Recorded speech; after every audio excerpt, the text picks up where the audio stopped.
उनका एक बहुत बूढ़ा यहूदी था, वो एक दफ़ा मुसलमानों की एक महफिल के पास से गुजरा जिसमें औस और खजरज दोनों जो है वो बैठी खुशगपियाँ कर रहे थे और बहुत खुश थे। तो उसने कहा कि अगर ये दोनों कबीले आपस में शीरो शक्र हो जाएं फिर हमारी तो कोई गुंजाइश यहाँ रहने की नहीं है।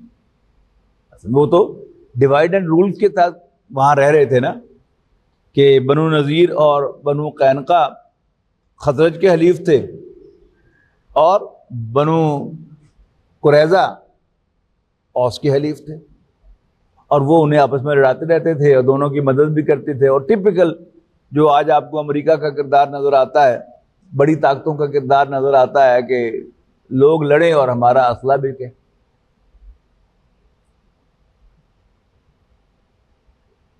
तो उसने अपने एक आदमी से कहा कि जाओ इनके अंदर जाकर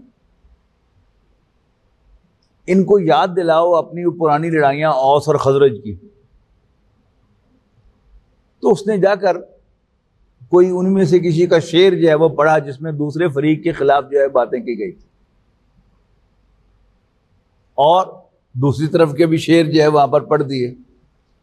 तो औस और खजरज को अपनी पुरानी दोस्ती, पुरानी दुश्मनी याद आ गई। वहीं पर जो है वो